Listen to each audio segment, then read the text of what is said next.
At Horizon, our mission is to help people be healthy by providing exceptional care to every person, every day. Performance indicators help us to evaluate the care and services we provide. By measuring our performance against provincial and national benchmarks, we are able to learn about our strengths and areas of improvement. We have redesigned our existing indicators report, using different visualizations to improve your experience and provide easy access to information.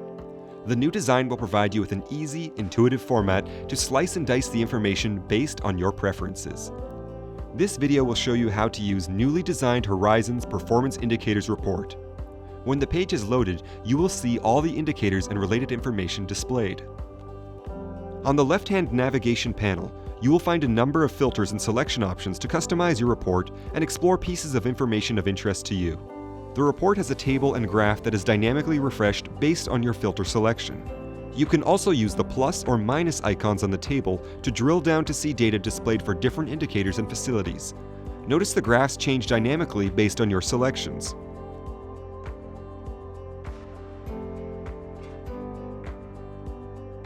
On the left-hand panel, select a language option to select your preference for these indicators. The Indicator by Type filter allows you to select specific indicators using different categories to organize them within related areas.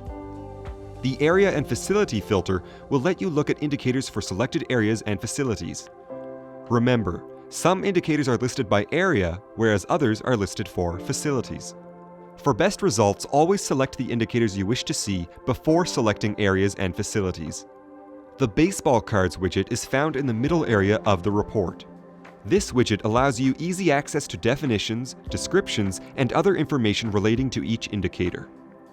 The Baseball Cards visual toggles to display a condensed view versus a full view of the public indicator definition and description.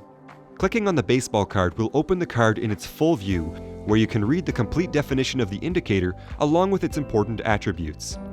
It also filters the information in the data table and graph to only display the indicator on the selected card. Clicking on the white space outside the card will close the full view and display the condensed card. The card remains selected and the values on the table and graph display this selection. To deselect a card, click on the card again. This will open it in condensed view, as well as deselect the card and remove the filters applied to the graph and table. Click outside the card again to close the extended view. On the top right area of the baseball card, you will see the Filters icon. Clicking on this icon displays the selections that are being used to filter the information in the cards. Next to it, the Focus mode allows you to view each baseball card in a document format. This format allows you to see definitions and descriptions in a larger format. On the bottom left, the Reset Filters Réinitialiser button removes all the selections you made on the report and takes you back to the beginning. Now that you know how to use the visuals, go ahead and start using the new Public Indicators report. Thank you for watching.